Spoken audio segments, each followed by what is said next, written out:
यश बाबू news, खबरें superfast. यश बाबू news.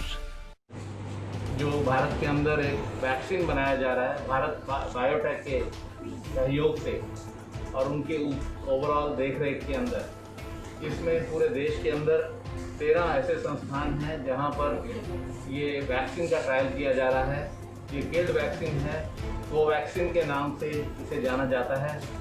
और आज हमने इसमें 3 लोगों को ये वैक्सीन दिया है और जो पहली डोज दी गई है ये स्मॉल डोज दी गई है, आधा ml दिया गया है जिसमें 3 माइक्रोग्राम है और उनको 3 घंटे तक मॉनिटर किया गया और जिसमें ये पाया गया कि उनको कोई भी ऐसा एडवर्स इफेक्ट नहीं आया और उन्होंने ये वैक्सीन बहुत अच्छे से टॉलरेट किया है। क्योंकि एज डॉक्टर्स हमारा सबसे पहला काम ये होता है कि हम जब भी कोई नई दवाई देते हैं या कोई भी नया इंजेक्शन देते हैं पेशेंट को, तो बेनिफिट से पहले हमारा ये कर्तव्य होता है देखना कि उसका कोई नुकसान नहीं होना चाहिए। क्योंकि ये वैक्सीन पहले कभी भी ट्राई नहीं किया गया, तो सबसे पहला हमारा ये कंसर्न है कि इसका कोई नुकसान नहीं होना। तो कुछ ऐसे एडवर्स इफेक्ट होते हैं जो इमीडिएट होते हैं, उसके लिए हमें पूरी तरह से तैयार रहना पड़ता है। इसके लिए एक कमरा अलग से जो अलॉट किया गया था जिसमें हर तरह की सीरियस पेशेंट को इलाज करने की सुविधाएं थी, जिसमें हार्ट बीट कंट्रोल करने के लिए, ब्लड प्रेशर बढ़ाने के लिए और बाकी जो लाइफ सेविंग मेडिसिन हैं उनके लिए भी सुविधा दी गई। लेकिन फॉर्चुनेटली तीनों पेशेंट्स ने बहुत ही अच्छे से ये वैक्सीन को टॉलरेट किया है और अब आने वाले समय में हम इनको एक सेकेंड डोज भी देंगे 2 हफ्ते के बाद और उसके बाद भी एडवर्स इफेक्ट देखे जाएंगे और साथ साथ इनके ब्लड सैंपल भी लिए जाएंगे और ब्लड सैंपल के अंदर ये देखा जाएगा कि इन्हें कोई पहली बात तो ये एंटीबॉडी रिस्पॉन्स, क्योंकि एंटीबॉडी रिस्पॉन्स जो है उससे हमें पता चलता है कि जो डिजीज़ को फाइट करने के लिए जो एबिलिटी है वो पूरी डेवलप हो रही है या नहीं हो रही। और अगर एंटीबॉडी लेवल 4 गुना ज़्यादा बढ़ता है तो इसका मतलब ये है कि इस संक्रमण को लड़ने की जो कैपेसिटी है वो अच्छी डेवलप हो गई है। तो ये फेज़ 1 का ट्रायल है और अगर फेज़ 1 का ट्रायल बिल्कुल सक्सेसफुल होता है तो उसके बाद फेज़ 2 के ट्रायल किए जाए। तो ये 3 लोग हैं, किस उम्र के हैं लोग, क्या किस तरह के टीम में टेस्ट किए गए? देखिए, सबसे ज़रूरी बात, वैसे जो भी लोग इसमें भाग लेते हैं उनकी आइडेंटिटी हम लोग रिवील नहीं कर सकते, क्योंकि जो भी ये रिसर्च ट्रायल होता है इसमें कॉन्फिडेंशियलिटी क्लॉज होती है।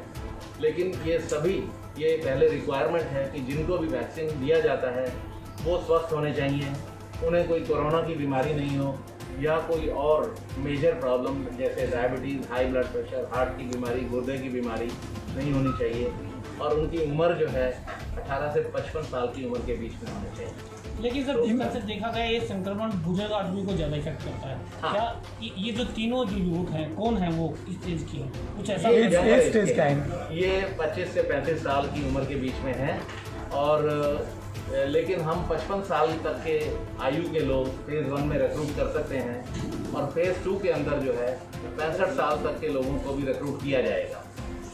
डॉक्टर साहब, आप सारे साइंटिस्ट बैठे हैं जी, पूरा वर्ल्ड एक्साइटेड है इस बात को जानने के लिए कि वैक्सीन कब आ जाएगा, कितना होपफुली है आप और कब तक ये सॉल्व हो जाएगा मामला? देखिए, ऐसा है, जो बीमारी, वायरल बीमारी जो होती है उसके अगेंस्ट बहुत ज़्यादा असरदार दवाइयाँ तो नहीं होती हैं, तो इसीलिए सबसे बड़ी कोशिश तो हमारी ये होती है कि ये वायरल इन्फेक्शन हो ही ना।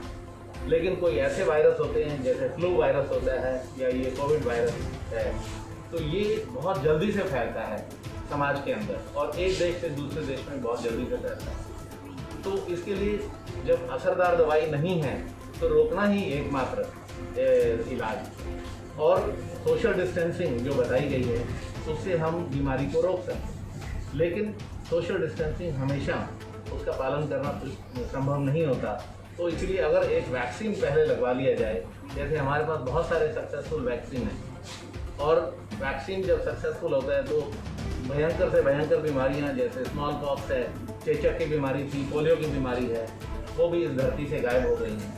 तो हमें पूरी उम्मीद है कि इसके अगेंस्ट भी जब इफेक्टिव वैक्सीन आएगा तो ये बीमारी भी ख़त्म हो जाएगी। और जो एनिमल ट्रायल किए गए हैं, क्योंकि ह्यूमन ट्रायल से पहले ये कुछ सेल लाइंस के ऊपर ट्रायल किए जाते हैं कि इन सेल लाइन से एंटीबॉडी बन रही है या नहीं। उसके बाद ये एनिमल्स में ट्रायल किए जाते हैं। तो ह्यूमन ट्रायल से पहले ये रैट्स, माइस और रैबिट्स के अंदर ये ट्रायल किया गया और ये देखा गया कि इन एनिमल्स ने ये वैक्सीन बड़े अच्छे से टॉलरेट किया और उसके बाद उनके अंदर एंटीबॉडी बनने का भी टेस्ट किया गया।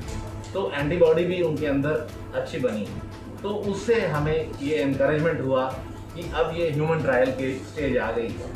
तो अब ये ह्यूमन ट्रायल जो शुरू हुए हैं आज, हमें आने वाले 6 महीने के अंदर ये पता चलेगा कि ये पूरी तरह से ये वैक्सीन असरदार होगा या नहीं होगा। तो क्या ये डॉक्टर साहब कितने लोग सामने आए, कितने संक्रमण से पहले लेना अब होगा? तक कितने लोगों ने पंजीकरण कराया है? पंजीकरण ऐसा है, ये जो पंजीकरण कराते हैं उसके बाद हमें ये जांचना पड़ता है कि ये जितने भी इसके इंक्लूजन के क्राइटेरिया हैं वो मीट कर रहे हैं। क्योंकि कुछ इंक्लूजन के कुछ एक्सक्लूजन क्राइटेरिया होते हैं कि जैसे जो महिलाएं प्रेगनेंसी में हैं या बच्चे को दूध पिला रही हैं या किसी आदमी को कोई बीमारी है जैसे मैंने बताया, तो उनको हम नहीं ले सकते। पंजीकरण के लिए तो हमारे पास 25-30 लोग आए थे, लेकिन उनकी जो है जांच भी करनी पड़ती है कि जिसको पहले ही कोरोना की बीमारी हो चुकी है उनके अंदर तो एंटीबॉडी बीमारी की वजह से भी बन जाते हैं। तो इसलिए किसी को भी पहले अगर कोविड की बीमारी हो चुकी है उनको हम एनरोल नहीं कर सकते, और जिनको एनरोल करते हैं उससे एक दिन पहले उनका ये कोरोना का स्वाब टेस्ट भी करते हैं ताकि जिनको इन्फेक्शन है उनको हम इसमें नहीं ले सकते।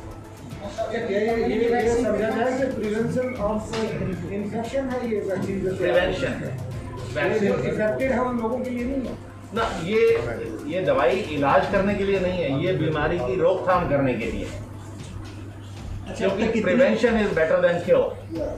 पीजीआई के अलावा कितने संस्थान हैं जहाँ ये ट्रायल शुरू हो गए? ये पीजीआई के अलावा अभी 2 संस्थान और हैं जहाँ पर ये ट्रायल शुरू हो चुका है, लेकिन मुझे उम्मीद है कि आने वाले 2-3 दिन के अंदर बाकी 10 संस्थानों में भी ये जल्दी शुरू हो जाएगा।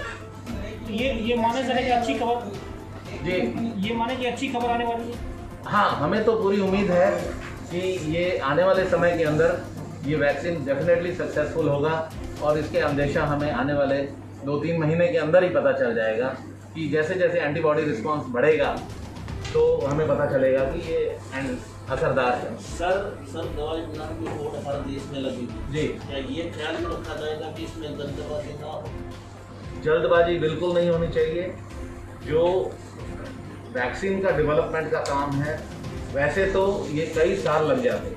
जो पुराने वैक्सीन बनाए गए हैं उनको बनाने में कईयों को 10 साल, 12 साल, 15 साल का समय भी लगा है, लेकिन क्योंकि ये पूरी दुनिया के अंदर लाखों लोग इस बीमारी से ग्रसित हो चुके हैं और संख्या अब 1 करोड़ से भी ऊपर हो चुकी है, आपको पता है, पूरी दुनिया के अंदर, तो हम उतने लंबे समय का भी इंतज़ार नहीं कर सकते। लेकिन इतना कम समय भी नहीं होना चाहिए कि हम सेफ्टी को कॉम्प्रोमाइज़ करें या वैक्सीन लगाना शुरू कर दें और पता चले कि ये असर भी नहीं कर रहा है। तो सेफ्टी कंसर्न्स बहुत ज़रूरी हैं और ये भी जानना कि इस बीमारी के लिए लड़ने के लिए एंटीबॉडी एडिक्वेट अमाउंट में बन रहे हैं या नहीं बन रहे हैं, वो भी बहुत ज़रूरी है।